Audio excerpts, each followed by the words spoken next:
I really believe that adversity makes things really, really clear for you. It really cuts out the noise. It really focuses you to dial into yourself, your intuition. It also makes you realize that if, life does have an urgency and a fragility, through understanding that we're all mortals and our day will come eventually. If today or if tomorrow was your final day, how are you going to be spending it? So that's what adversity looks like and feels like to me. Hey legends, Damien here, the creator and founder of Apex Unleashed. Really looking forward to you today, to seeing today's episode, and hopefully for you, it's the gateway for you finding out a little bit about yourself and how you can help you move forward with your goals, hopes and dreams.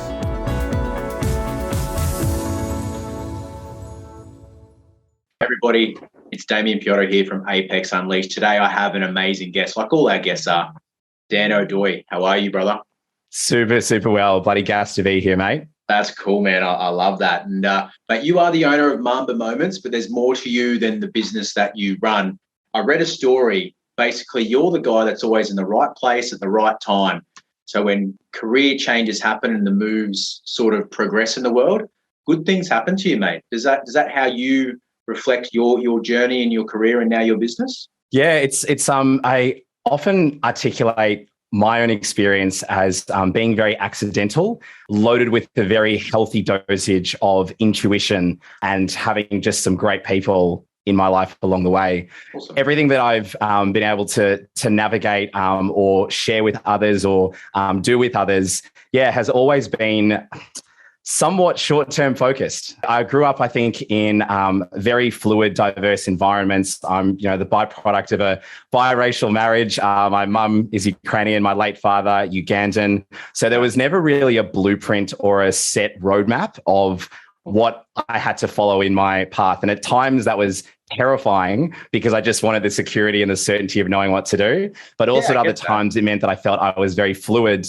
and being able to kind of evolve my identity and try something different and not really feel anchored by who I was yesterday or 5 minutes ago. And that has probably been the best, the best kind of, I guess, guide as to how I've taken every step in a very nuanced career where no particular role ever seems to be connected to the last one. But I've been able to find, I think, common threads and follow my intuition and interests across all of them. Something I might throw to you, Damien, is this concept that I think growing up, and I'd love to hear your thoughts, we're often asked at the age of 8, 10, 12, 15, whatever it is, one of the most unimaginative, straight shooter questions that the friend of a parent can ask us, which is, Damien, when you grow up? 100%. You have nailed it. And you know what? I wish that 12-year-old Dan had the intuition to actually ask back and say, are you what you wanted to be when you grew up? Yes.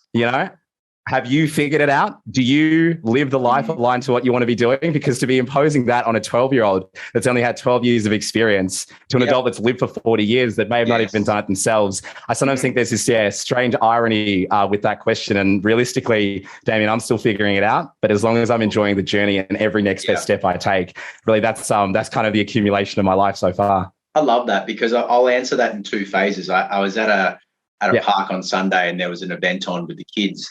And the 19-year-old guy, and I'm asking him, what does he do? Where does he want to go in life? And obviously at that age, it's like the unknown. I said, there's 3 pieces of advice that I would give if I could give my 18-year-old self. It's like, which you picked up when you were younger about the global financial crisis. You wanted to be interested in finance because you wanted to follow the money and see where it all went. So now that's crypto, right? It's like it's unregulated, what's happening, how does it work, things like that. So there's always a current day global financial crisis or something exponential in the finance and commerce world, which is your background. I would have studied more of that when I was younger just to get a basis of understanding about how that all works. And when I was 12 and someone said, I went to a guidance counselor, career counselor, I think they are called. And I was always deeply fascinated in psychology. And you asked the best question. I said, are you following your dream now and what you want to do? And my thing is that the podcast, the businesses I run now, going into writing and creating the coaching group and everything else that's going to happen is that I'm now a researcher because I want to understand the back end of to why and the mechanism of, not just happiness and joy, because I understand that's, to me, is very different to you, but it's both brings us both happiness and joy. Yeah. It's about having the flexibility in life to do the things with the people you care about and in the environment that you've helped create, and you are the leader of that community, that is my answer. But at 12, psychology has always been something that I've loved, but I never had the discipline and aptitude to sit in a classroom and learn. So P's get degrees and actually go into it and apply it in a traditional sense. Because here's what I learned even when I was younger than that. Traditional senses don't work for me, from a sense of like, I don't like to be led. I like to be the leader. And what I love about that question is that the question should change to, what do you want to do when you grow up? Like, do you want to be a leader of people, or are you happy for a leader to stick in behind someone and play your role? Yeah. Regardless of business, career, anything else. That's the simplest form for me. And I could go on about it forever. You touched on a very Likewise. deep subject for sure. Yeah. Well, if I could go back to it, I could probably kind of timeline it. At age 5, it was probably to be Michael Jackson at that point. So I was unfortunately, I wasn't born in an era where I grew up with his music, but my parents played a lot of his records. We had like a best of hits that we'd spin on CD or cassette or whatever was the technology at the time. Yeah. And there were little videotapes of me always like, having a groove and dancing around the house and emulating some of the moves I saw on TV. And then a couple of years later, it was probably to be like Michael Jordan. I don't know where or how, but Mum came across this, big poster of Michael Jordan. And I pinned it against my wall, and it was like that iconic photo of him soaring in one of his dunk contests, probably where the Air Jordan was was coined. Awesome. And at the time, I probably didn't have the skill, but I definitely had the ambition to do it. But Michael Jordan was at the tail end of his career in the late 90s. He was just kind of closing out his 6th championship with the Chicago Bulls. So I think if there was a thread that then led me into, my nickname or my handle as I'm known nowadays as Mamba or the Black Mamba, Phil Jackson, who was the coach of the 6-time championship winning Chicago Bulls, then started becoming the coach for the Los Angeles Lakers, where now freshly drafted Kobe Bryant would, take the franchise to three-peat with Shaquille O'Neal. And that's kind of where it all culminated. So as you said, it does pivot and it is fluid. And it's realizing that sometimes at different stages of lives, you're responding to what's in the market, to your own personality, and to actually understanding who you are and what really resonates with you, but also knowing that, I'm still not planning to be the best dancer or basketball player in the world. I have new ambitions. Yeah, but you still have a wicked jump shot. And it's so funny. Like, do you think Phil Jackson was just lucky to get Kobe? Because the people put themselves in the right place more often than not, and it's not just luck. So I've been told I'm a powerful manifester. Okay, so a big personal question, and I know you're really big into law of attraction, power of positivity. But manifesting must be real, because there's too much evidence to say it's not. What are your thoughts on that? Agreed. I couldn't agree more. It's so strange that I can't substantiate it, or, coming from as you mentioned, a commerce background, we're very heavy in the quant and, having to do a lot of number-based stuff, especially with some of the tech companies I've worked at. But this is just one of those things, Damien, where I'm like, nah, coincidences like this can't occur, this often in my life, using myself as a sample size. So it's been something that I think before I even had the language or the framework of the word manifestation, before I was probably old enough to even know how to say it, I know there were times in my life when I was just able to either gravitate or attract or somehow, impact and pull the kinds of opportunities and people into my life. And that in a large part has become the basis and the foundation, or I should say the philosophy of some of the projects I've been working on recently, especially around video content, and why I'm so passionate about authenticity. I think that in itself, authenticity and self-awareness is kind of the bedrock of manifestation. You can't manifest what's really aligned with you if you don't even know what you are. And so I really resonate with what you shared. Can I kind of throw it over to you and hear why you've been dubbed the a powerful manifester? Well, of course you can, because I've got some friends that are very, I say there's, for me in my experience, and I can only share mine, is that when it comes to spirituality, there are those that are open to it and there are those who are closed to it. And there's a big gap in the middle of people that don't know whether they're open or closed to it. And I've got a friend of mine that I talk about things, and he's just like, dude, you got to be careful. You're a powerful manifester, because positive and negative things that you talk about happen. He's like, one of the things that if you could write on a resume and 10 people would read it and you don't know what it meant, whether it was positive or negative. And you have this, when this person walks into the room, you know they're there. And that was his comment to me. And I'm just like, I don't even know how to take that myself. Because creating, like walking into a room and being in there and having that aura about you can be seen as so many different things, especially in this day and age where there's just a bunch of different things happening. And that was something that until someone spoke to me about it, and it was like a genuine front stab. It's just like, you know, survival emotions is something that we brought up earlier, but I don't even know who I want to be and all the rest of it, is that those survival emotions of like anger and sadness and thinking about what do I do just to get by. If you're constantly in that state, then you don't have that expression to grow.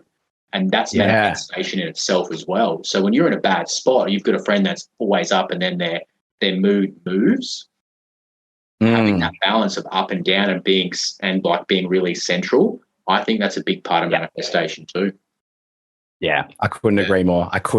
It's the old adage of where your focus goes, energy flows, in both kind of giving and receiving. And it's such a simple phrase, but I also agree. It's like you're only limited by your own world, right? Yes. Isn't objectively the world. It is your own world and whatever you make of it. And 99.9% of it lives in this beautiful cranium of ours. Now, I know we weren't given a manual on how to handle this supercomputer from day dot. We have some of the best brains. Yeah, we have some of the best brains in the world doing leading research and maybe only discovering 0.5% of all of the brain's capabilities and functions, you know, and in this day and age, if you think about how advanced we are, we've got a long way to go, right? But that is one of those, just for me, just absolute, undeniable, unshakable truths. And I really resonated. It's in many ways, Damien, the reason I genuinely believe this kind of conversation, and even having met you a few months ago, is the way that it occurred in the same way.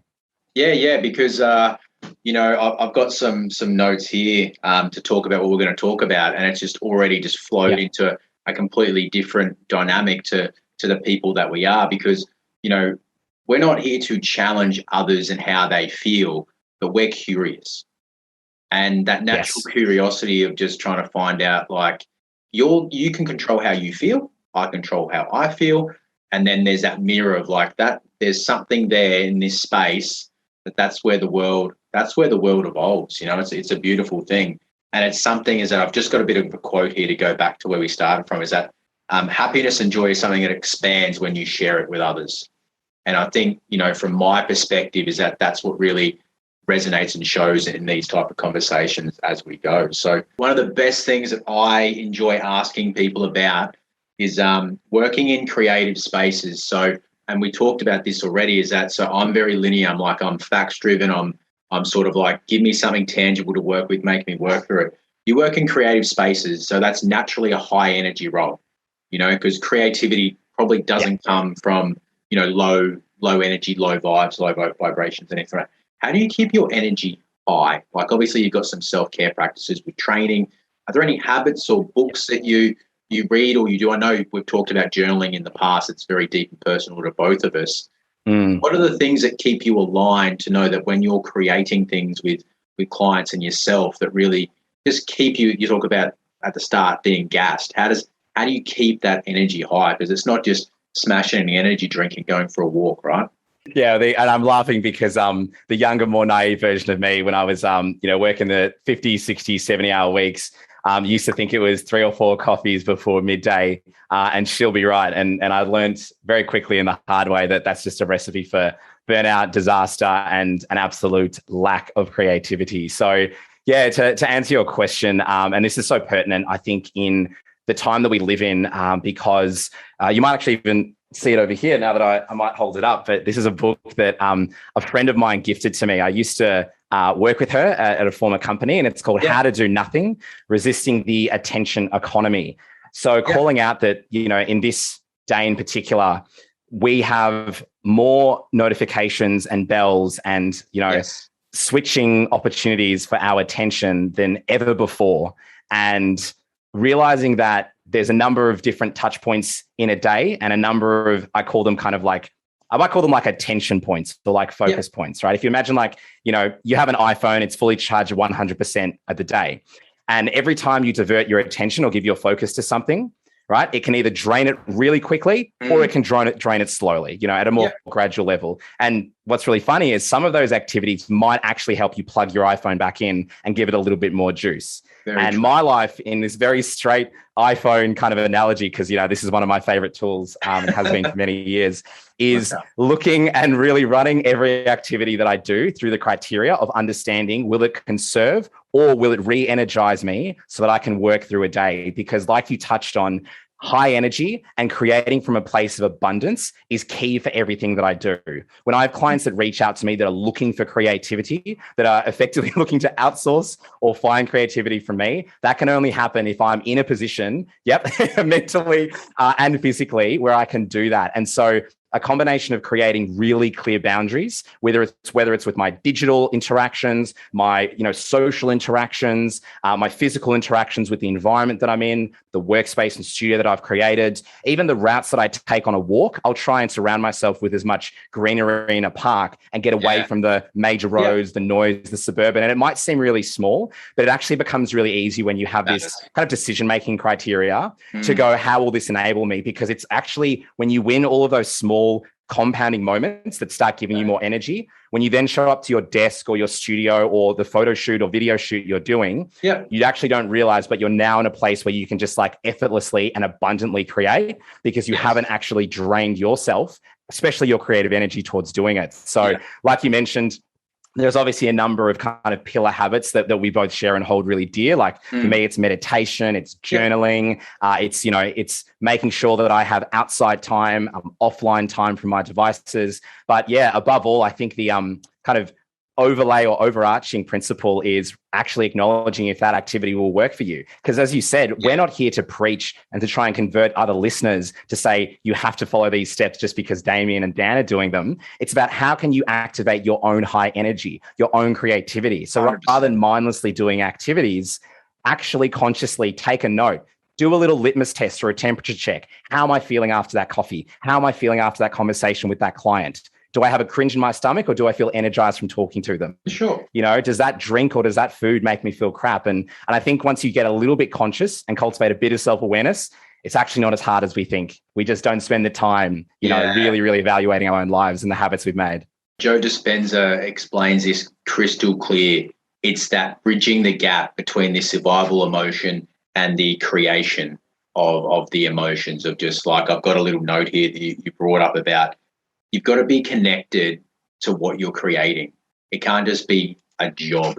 So anyone can go and talk about, I'm a social media professional marketing person, but if you're not connected to it innately in you about its impact to others and how it works, it will show.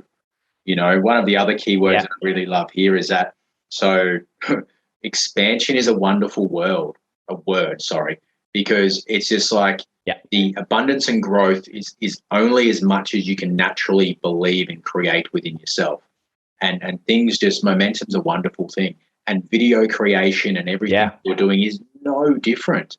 And that's what I love to share people in the story from there. And one of the other things that's really sort of, I wouldn't say triggered me, but really brought up in me that makes a lot of sense is that, it's your reality beyond your senses. So journaling, meditation, walking, like listening to podcasts, is that the senses have to be around you, but you also have to be, progression's such a huge thing for me, is that all those things that they all tie in and they bounce off each other. And, it's an analogy I got from some boxing training. It's just like that the jab is just a distance indicator, but it may be your best punch because it just makes so much sense, is that the consistency of it and the basicness of it is amazing. And I listened to a quote, and I know I put it in one of the group chats we've got, is that don't get bored doing the right thing.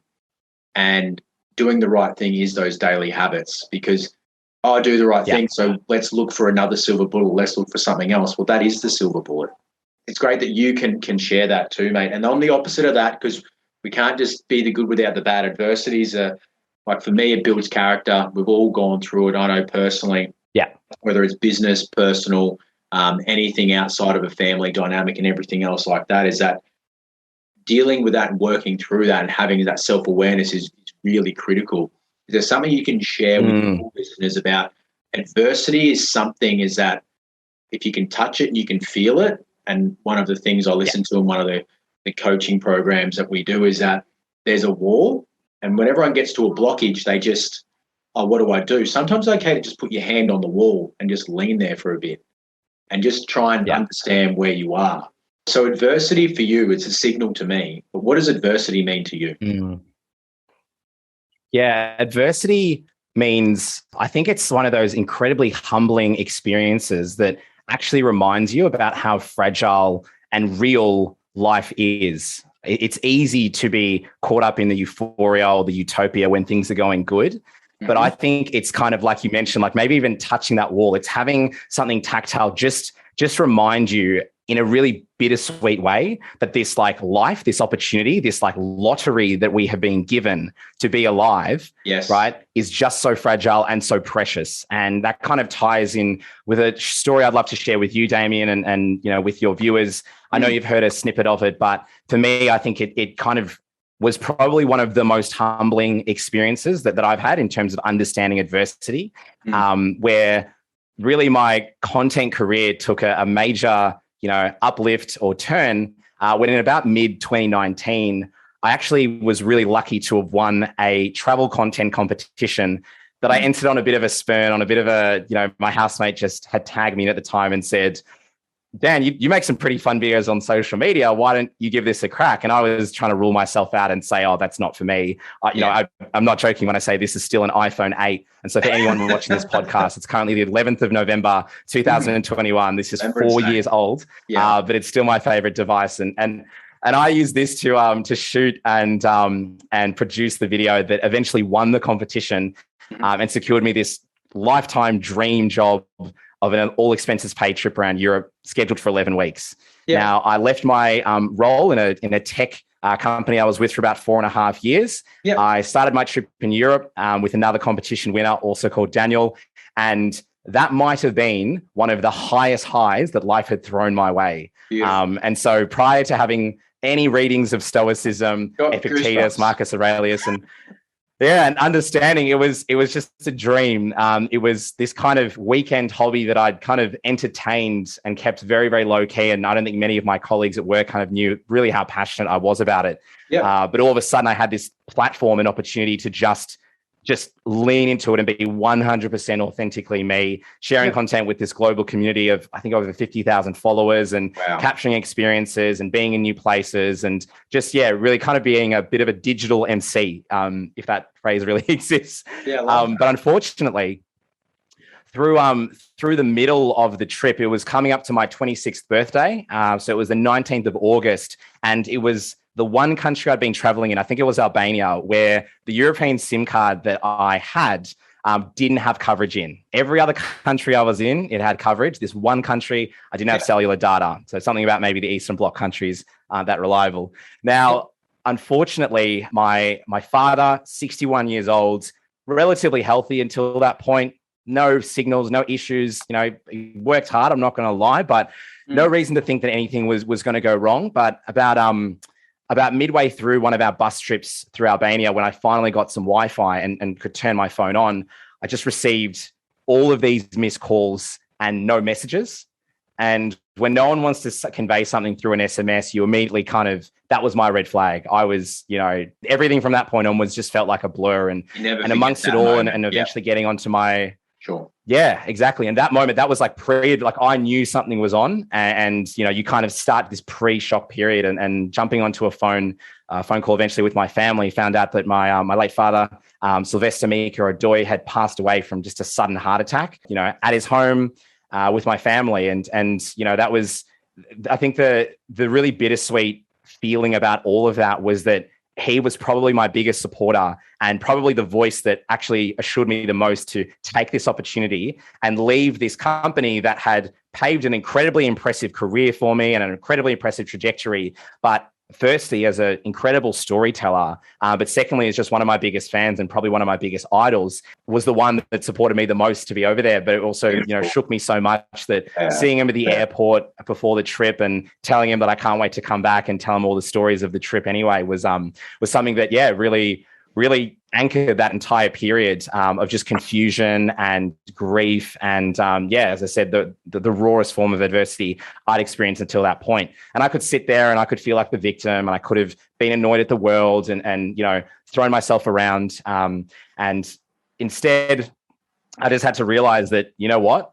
Adversity actually revealed something in me and who I was and what I valued the most. Especially coming off kind of the conversations that I'd been having with my dad in the months leading up to my trip, in realizing that I was doing something that was aligned with me, and it was something he was so incredibly proud of. And that has become the foundation of what I was doing. And it became painstakingly clear how I wanted to spend the rest of my life using my skills and my talents to storytell, to share, to inspire, to entertain, or to engage others, just to live a more authentic life, to be able to have an opportunity to go all into the things that they've been kind of keeping on the back burner. So while my dad obviously never got to hear those stories, in many ways, my ability to tell stories and the reason I do it is very much grounded in him and the legacy that he kind of leaves to this day. So as a roundabout way, Damien, I really believe that adversity makes things really, really clear for you. It really cuts out the noise. It really focuses you to dial into yourself, your intuition. It also makes you realize that if, life does have an urgency and a fragility, through understanding that we're all mortals and our day will come eventually. If today or if tomorrow was your final day, how are you going to be spending it? So that's what adversity looks like and feels like to me. Forever in the world of Dan is that, that story is a positive, uplifting story from a sense of being, is that, the person who supported you the most wanted you to be there. And it's, there's no coincidence in life. There's, unfortunately, for whatever reason, that was meant to happen at that time. And, we talk about, Stoicism is the way, and Ryan Holiday has a great book about that. The Stoics always talk about this. It's always about okay, what's happened has happened. Unfortunately, you can't change what's happened in the past. You can't sit and bake in the glory of what has been in a positive way or a negative way, because the only way is forward. And it's forward. A huge thing. And listen, mate, it's brought us to this question, is that tell our listeners about Creators with Charisma. It is a brand new program that you're starting to deliver to new clients and your core group, and obviously people into the future. It's the end of 2021. Obviously, 2022 is going to be a huge growth year for Creators with Charisma. Tell our listeners about it. And, we just love to hear from you, and obviously the way you speak authentically about it. It's just, I appreciate it. Models who you are. Thank you. And thank you for the opportunity to share, because I hope I can, at the very least, leave everyone with a takeaway that might change or reshape the way they think about showing up, not just online, not just through video content. That just happens to be the medium or the modality that, I have an interest or a particular skill in. But more broadly, the philosophy that underpins the whole program, in that I was growing up, at least, living in an era of just incredible internet penetration and the ability to see and watch people from all walks of life across the world that, dating back to our more tribal, primitive days, you'd never really meet anyone beyond the immediate 100 people that lived in your village. And for me, there was something really special about that.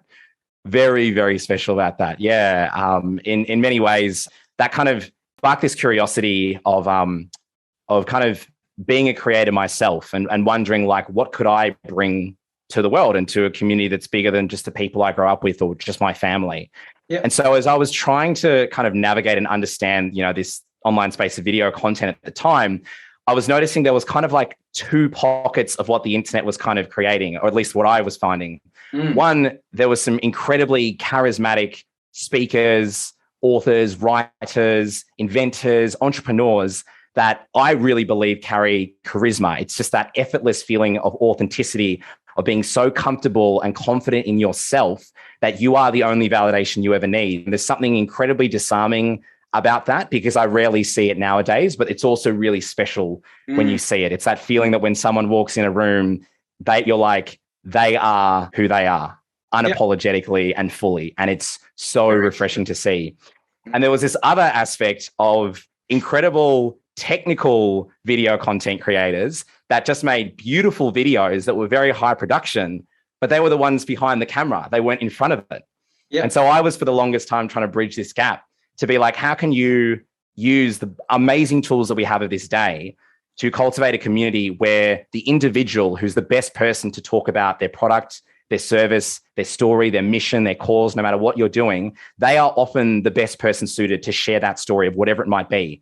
So from having worked with a number of clients doing video content for them and working especially with founders of small businesses, solopreneurs, side hustles, I just kept coming back to this realization where I was like, I can take your creative vision and your words and your message, and whether I'm the one making the video or putting the text in the video, I just kept realizing that whenever they told me their story, I was like, you are the best suited person to do it. You are so qualified to do it. Yeah. But with all of the, insecurities and challenges that we have around public speaking and communication and getting in front of a camera, there's always a friction towards it. And something that I've just now become so passionate about supporting others with is actually overcoming that gap and overcoming that challenge and being able to show up as authentically as you do to your family and friends, as you do to others out there that you'd love to be potentially your future family and friends. And so I say this not just to those who are here to run a business, but you know what I mean? It's to those that could become a life partner of yours. It's to those that could become a coach or a mentor of yours. It's realizing that this technology that we have enables you to speak to potentially thousands, if not hundreds of thousands of people that you never could have reached before. And through your authenticity, you can attract and also repel your own tribe.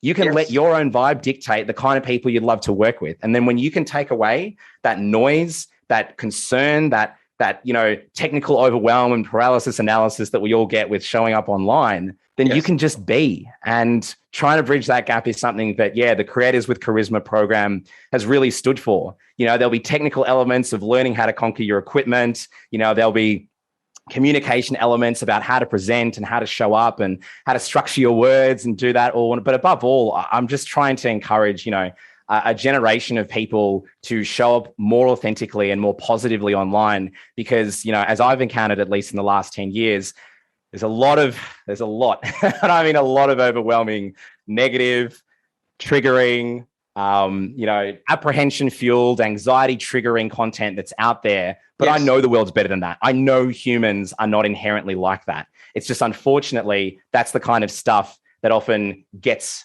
more visibility or gets more clicks or gets more triggering because we're wired for danger. But I actually believe that humans are pretty awesome deep down. It's just sometimes hard to bring that to the surface, especially in front of a camera. So my program is, hopefully there to bridge that gap in 2022 onwards. And especially in an era when we've seen just how toxic and just how volatile a digital space can be. I really want to be there as a force for good. And if, my program can help others do the same for whatever cause or whatever they're passionate about, then that's hopefully how I can, serve and bring my best self to the world. That's amazing. And where can people find you online? Obviously, Instagram, Facebook.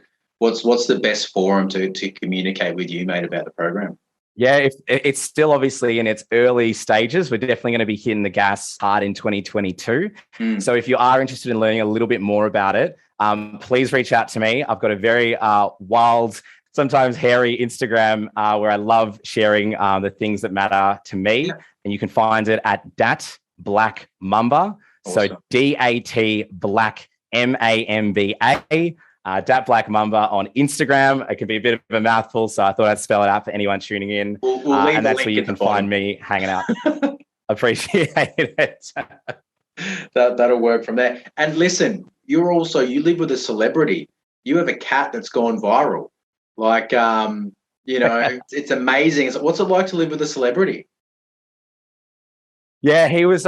He came in around strutting at the age of I think he was only 8 weeks old. My partner just decided to bring this furry feline into our residence, and I didn't even realize that a star was really born that day as soon as he walked into our household. So I thought I'd throw him a spare job, kind of editing videos on that computer you see on the back. Turns out, cats are pretty useless with their paws. They just prefer to nap and snack all day. But yeah, Leo started becoming a bit of a feature in some of my content recently.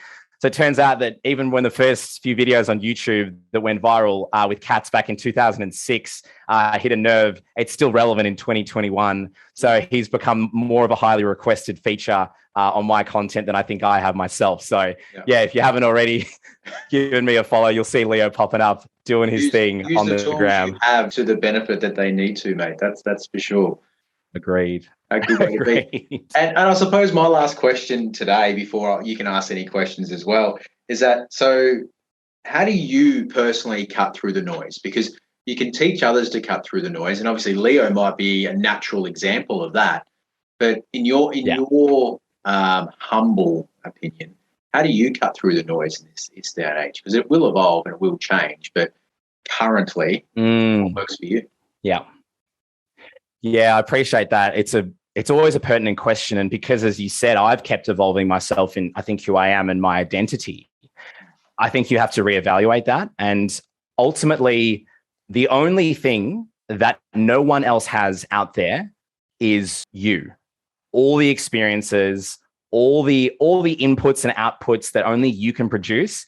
It's realizing that you're the only person that's ever you're going to be the only Damien that's ever existed now and in the future. And I'm going to be the only Daniel like this that has ever existed now and in the future. You can't have the same conversation twice, ever. Yep. Yeah, you'll never walk through the same river or be the same person for the exact same reason. And so when you realize that so much of the noise that we have is predicated on using all the same tools or traditions or frameworks or platforms that everybody else has access to, you have to actually understand what is the easiest and, like, I have to say, like, I could even say the most affordable, but let alone like the most convenient way of cutting through whatever the noise is. And as soon as you show vulnerability, AKA authenticity with people, that for me has always and will always be my North Star. Because no matter who I am or what I'm experiencing in my life, if I'm true to that experience and that person, the 28 years of life that I've lived right now, or in 10 years' time, it will be 38 years of life. Wherever I'm at in that present moment, that's all I've got. That's genuinely what I've got that no one else uniquely has.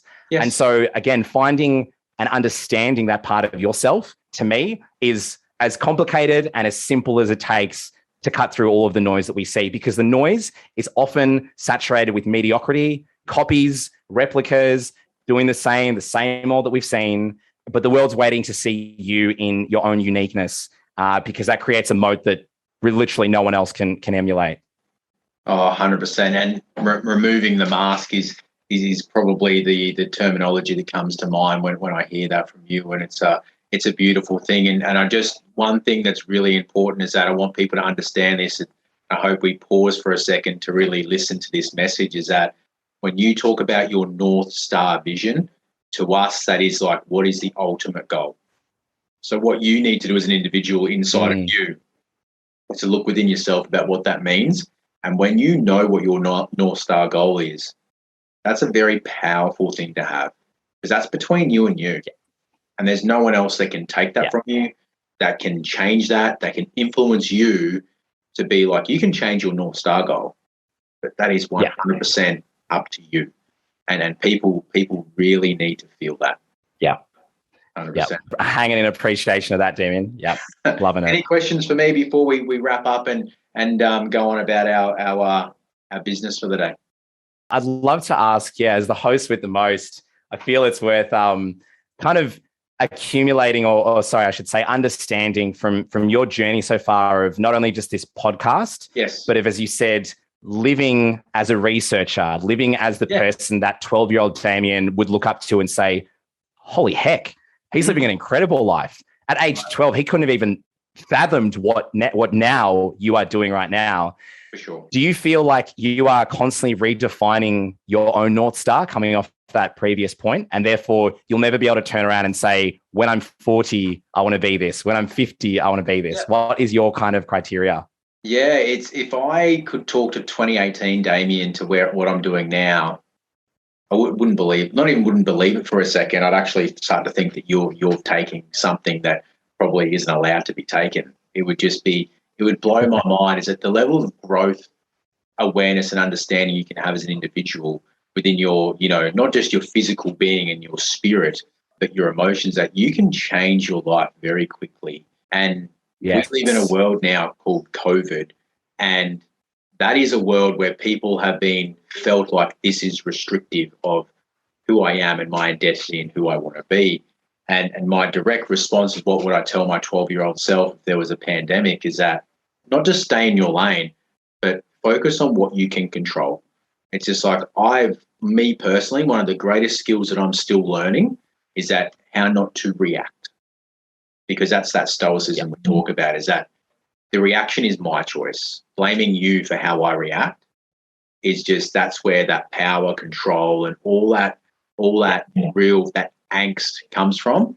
And that's definitely a survival emotion that, as a 12-year-old me trying to understand my way in the world, is that is a really big key to self-awareness. And that's why you need to feel that energy and understand it. And when you have emotions, embrace them, because they're a signal and they tell you something. And 40-year-old Damien and 50-year-old Damien and the Damien into the future, it is always going to be working on that, because we're never the finished product yet. And that's what I love about life, is that we're always seeking progress. And that's what Apex Unleashed was created from. In a hospital bed after a surgery, wondering about, man, like that was the most vulnerable part of my life. My youngest child was about to be born in about 12 weeks and I'm in a hospital bed, can't help anybody. You know, my value as a person gets taken away from me because I was thinking that way. No one else took it away from me. That was my thought process. And that's what Apex Unleashed said. Every mountain you're on, we're here to facilitate you climbing the mountain you're on. But we're also here to get you to the peak so you can get to your next one.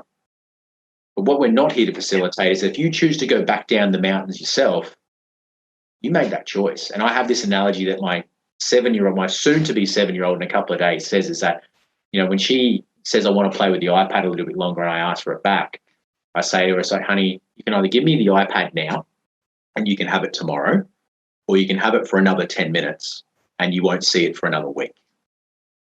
You need to make that choice. I'm not taking the iPad away from her. I'm giving her a choice to understand, is that not just the consequences to her action, but there's something that needs to be said in the world about, you are in control of you. And there's social media is the epitome of, hey, I need to seek, I've got an opinion. If you look hard enough, you'll find people that agree with you. Validating an opinion doesn't help you. Especially using that forum. And that's the key. And for me, like, it just, I can't wait to, you know, impart that wisdom onto one person, and then that person imparts it onto that next person. And before you know it, you know, people talk about influencers, right? And how many followers you have. I had someone that at the time that helped me with my life because they were adversarial towards me, and I had to work through it. And that person actually, in my reflection, helped me, because I had to work out, what is this friction? And that's the adversity I learned. And that's the coolest thing about life, is that everyone has a choice.